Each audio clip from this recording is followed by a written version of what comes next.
Hey, good afternoon. Welcome to the cruise, amigos. Uh, that would be uh, that would be Amigo John. Amigo Martin is in training. He is in a day and evening of training on the proper positioning of his pinky when he slurps gin. So I didn't know that that was specialized training, but Is that's it what he's. different than tea? Is there different rules than tea, or one Well, doesn't sure, cross? tea and gin's a lot of difference. In the rules of the pinky, though, I mean. Yes, Oh, I did not know that. Wow. I I can't even think why, So but he's on a gin boat. he says he's in training. I may have confused things on what Okay. kind of training, Okay. but it seems most likely since it's evening over there that his training has to do with the positioning of the pinky slurping the gin. Believe it or not, there's a whole bunch of web. There's a whole bunch of web pages about it.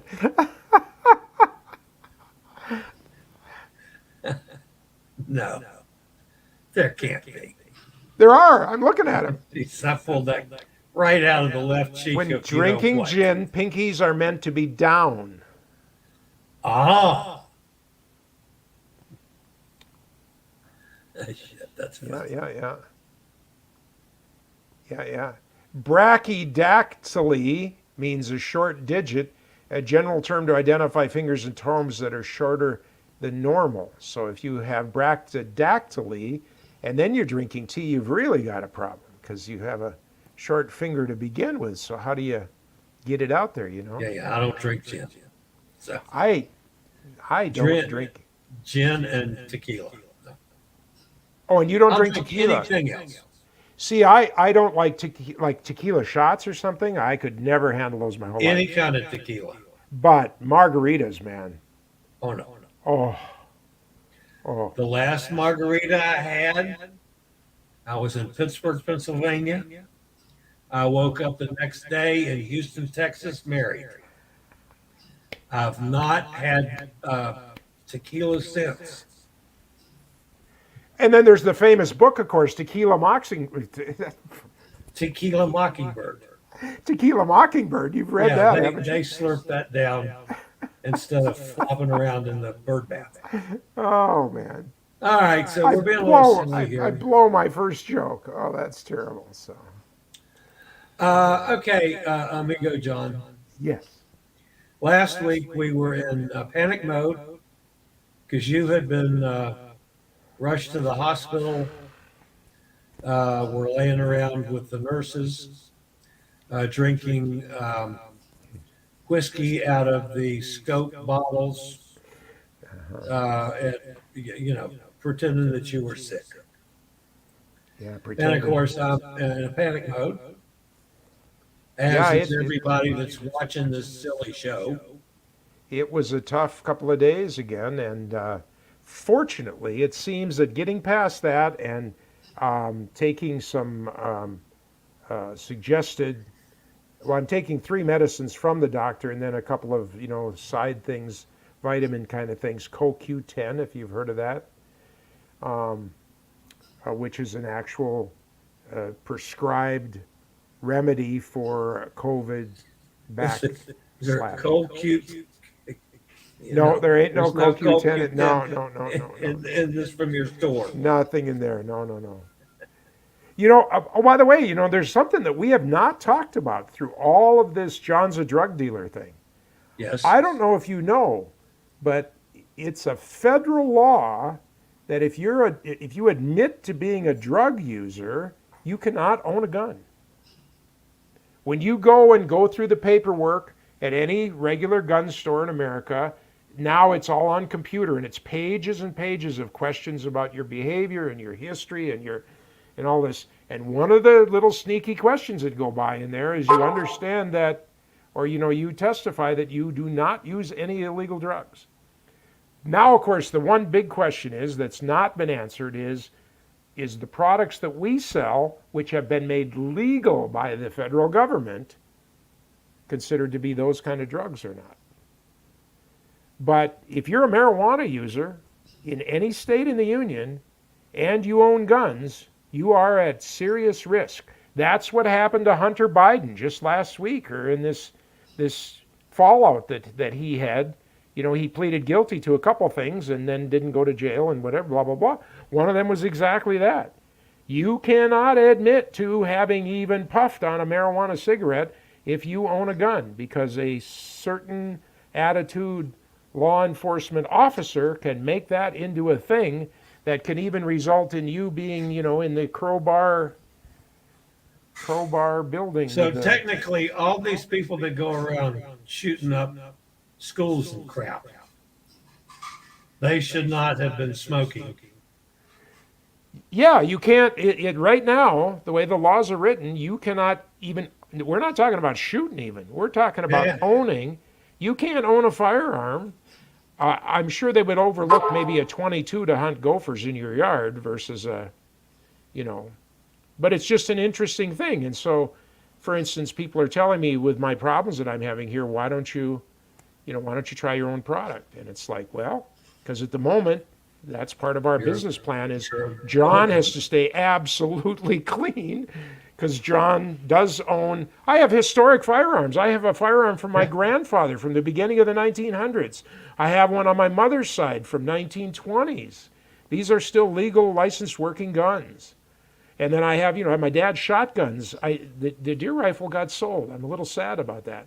But he had this most beautiful, used for 3 shots a year deer rifle that was just a beautiful, beautiful. Love to have it on my wall, and that got sold.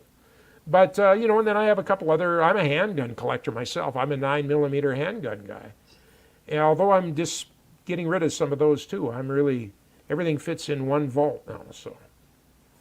Because I'm getting old, I'm almost as old as you, for God's sakes. Yeah, you're catching up fast. I am. There was a time, when you were twice as old as me. Yeah. Oh, yeah. When you were 6, I was only 3. Yeah. You were twice as old as me, and I've been catching up ever since. Yeah. The last couple of years, I was twice as old as you, too. But you're catching up quickly this year. God, we've all been through it. Just collectively, we've all been through hell in the last while. Now, one of my best friends, you know him as Kenny, who went on the cruise with me a few years ago, uncurable blood cancer. Oh, dear. It is treatable. We may have him for some time, depending on how he responds to the treatments, but just out of nowhere, 71 years old. Not feeling good, goes to the doctor, thinks it's all the other things that we all are thinking when we're going to the doctor and don't feel good. And all of a sudden, you need to sit down. We have something to talk to you about. Man. And I tell you what, that's one hell of a statement a doctor gives you. I'm sure it is. God. I think that I will respond with comedy, because it's the only coping mechanism that I'll be able to, because we are on this world. People are here for a short time, a medium time. Some people here for a long, long time. But that day is out there somewhere for all of us. Yeah, for all of us. For my cousin, she was walking from one party to another in Bemidji in 1971, and a drunk driver stopped everything right there. Why? So I had a little trouble this morning on my show. Tell me. Given the story about the submersible. Because just before I went on the air, I got the update that it looked like they were out of air. Yes. And they still had not found them. Now, there are some experts that are saying, okay, but when the oxygen availability tanks or whatever run out, that if they're really, really quiet, don't panic, and that they have some hours yet. But it's not going to have I just don't feel it's going to have from the very moment I first heard. And I got to tell you that, if you have an airplane Every airplane in the tail, I don't care if it's a Cessna 150 that was made in 1955 and you bought it for $12,000. It's got that, what they call the little black box. They're all orange now, but and if that should hit the ground, it starts sending out a beacon. Doot, doot, doot, here I am. If you have a boat that's anything other than a 20-foot fishing boat, but every other boat that you see in a harbor where by the ocean where you live or by Duluth here where I am or on the Mississippi River, every boat has got a thing, and it's kind of in a tube like this, but the part I'm talking about is a floaty, and if the boat sinks, it comes out and it's got a light on it and it's going doot doot doot doot, here we are, here I am, help, I need help. So we build a $50 or $100 million thing to go to the worst place that outer space is more friendly than where they are. Yeah. And they don't have anything like that. No. And they're in the dark, and it's cold.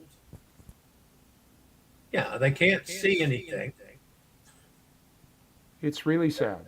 And on the one hand, it's easy to say, well, these are the kind of people that can throw $250,000 on a ticket, so they knew the risks, and that's. I can't look at it that way. But that's right. That doesn't work for me either. It's the fact that if I paid $250,000 for me and $250,000 for my son, I have some expectation that I am going to come back to the surface and have a hell of a story to tell. Yeah. So I'm really sad. I understand now there's even legislation starting already that these high-risk companies, it's really not fair there's $1 billion being spent to try and find them. I think we should. I'm not dissing that. But it's like, who should be on the hook for that? Okay, let's make a company that is right on the edge and, it's 50-50 whether you're going to come back alive. But boy, when things go bad, we need resources from 5 points on the compass. Yeah. Sad. Just sad. So I'm sure for you too, it was, it was very emotional today. I had to get off the story. I had to, give a quick little, it's not looking good. Looks like they're out of oxygen, and I can't talk about it any further. That's right. I'm right there with you, man. It's just, and just terrible. There's no other, I could go on and on, but it's the same circular argument. But, when I get on a boat over, in Europe, I usually come west, really far east is west. But, I have a pretty good expectation that, I'm going to get on that airplane in New York or Florida or wherever the boat stops and fly home. Matter of fact, I'm more worried about the airline flight, like from New York to home than I am, crossing the ocean. I have pretty good confidence that any of the cruise ships that I choose are gonna not sink. Not sink. Might not turn out the way I want. It might be a day late. I might not have all the electricity or something that I want. I'm up for that. But I have a pretty good expectation that I'm gonna. Well, come on then. Yeah. Well, in all of the cruises I've taken over the years, some 76. 76. I think it's 76. Oh, let's call it 80. You must have been on somebody else's ship at some point. And I've had two that didn't turn out the way it was supposed to. One was out in New Orleans with Hurricane Dennis. We were out at sea for 2 days. Mm-hmm. That was a month before Katrina, roughly. Ooh. So that was a toughie because I had a group of people on that one and had to get in 2 days late, changing all the air around on an airport that had been closed for days. But you were still all safe. But you were all safe. We were all safe, sure. So because they kept the ship going and away from the storm. Oh, hey, as long I have no worry. As long as the ship has power and it's in open seas, as long as it keeps its nose pointed into the wind, Yeah. that was the problem with that Norwegian one, or was it Sweden or Norway? Remember the one that was right on the rocks there? But Yeah. it lost power. Yeah. Yeah. It lost power. And why? That of course, that's a whole nother question. There's like 4 engines on these ships now. Oh, I'm did my seeing the camera? tail. Where did my? Yeah, but why am I way off the picture It here? What just did I? jumped over. Yeah, I see that. Did Let the me- cat hit something? Well, there's nothing to hit, so The camera? okay.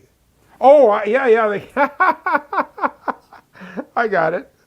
The cat hit on my video board. The cat put me down on that other camera. Okay. What is it that you want? All of this cat is just like hanging on me lately. This is Well, yeah. Cadence. We have him on better food now, so he eats his own hair and skin. And that, do you hear that noise? That would be. That's Mama Kitty. Oh. She's some weeks away from the kittens being gone, and she's in heat. Oh dear. And we have her locked up because we're getting her to get fixed. But she really has an itch that she would like scratched, and matter of fact, to the point that I went to pet her, and she scratched the hell out of you. bit me. No, bit. Oh. Twice good she's Lord. bit me. And it's like, that's not acceptable. Cat Yeah, bites me. I don't know how to train a cat not to bite, but my method is an immediate, Sure. what I'm do you not do? sure that ever does a bit of good with a cat, but And it may not. If a cat bites, maybe a cat just bites and that's the end. I don't know, but none of these other cats, no matter how much they'll scratch, they'll reach out with their claws and try and Well, yeah. scratch but nobody bites. So yeah. so All right. I think we got to talk about the pregnant elephant in the room. it's not just an elephant in the room; it's a pregnant elephant in the room. We have been through Dun, dun, dun, a period of dun, dun, dun. difficulty with Amigo Martin being gone He's just gone. a lot more than he's here, and then when he's here, it is Not working so broken good. up. Then, of course, with your health issues, and quite frankly, guys, I'm busier now than I've ever been. He's doing good. He's got a second career going here later in life. I've got It's a really wonderful. career going that is very possibly going to get going a whole lot more Yes. in several directions. So we have come to an unwanted decision that we are going to suspend the Cruise Amigos for the time being.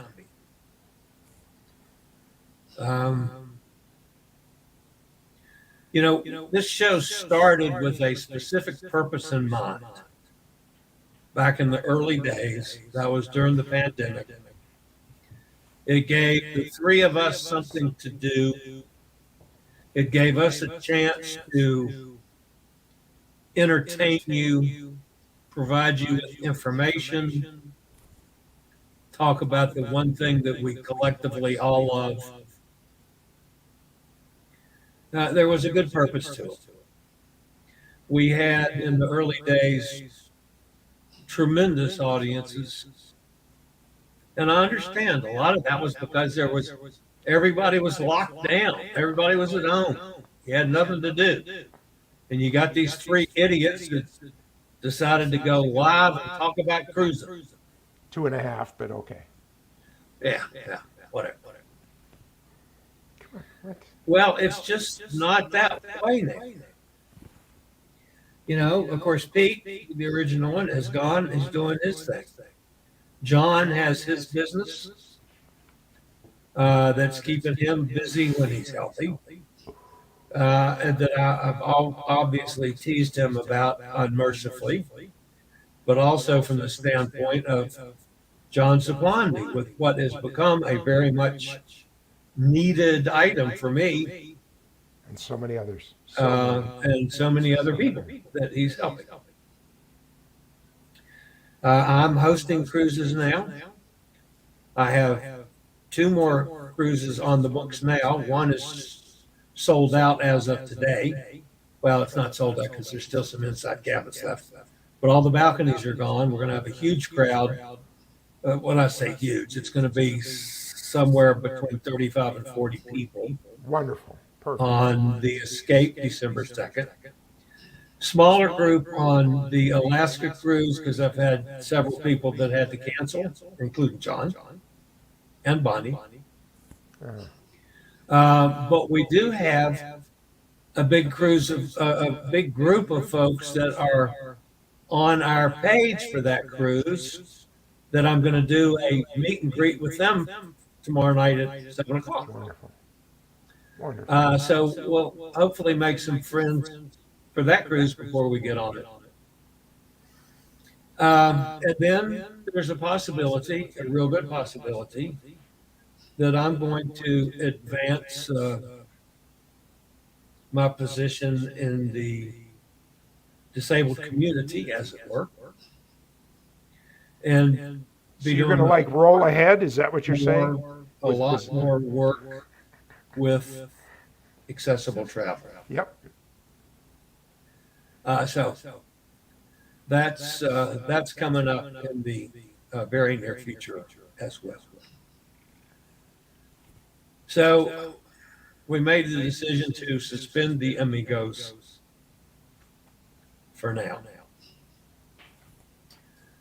It's boiled down recently to, quite frankly, my main thing is being able to spend time with John, which I adore.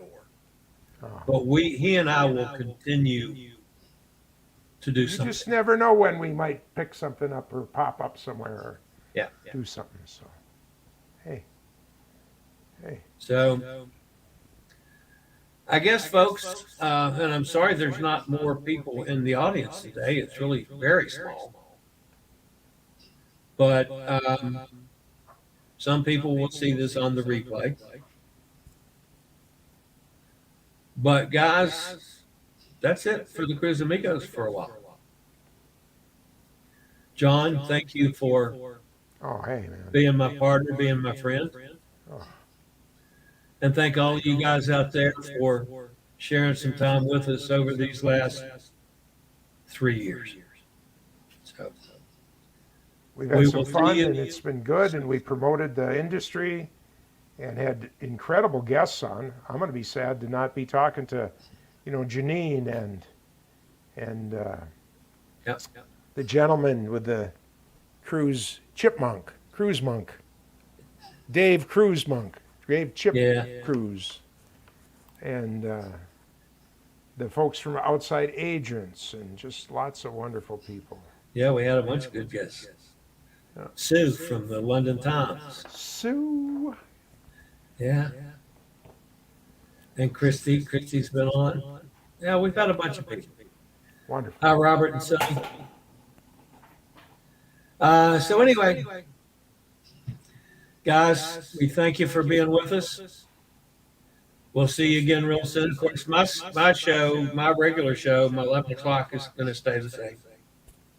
My meetups with the solo cruises, the hosted cruises will continue.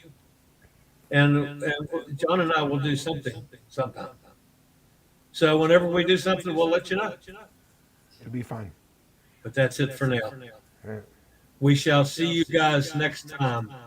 This is the Cruise Amigos signing off and turning the lights off.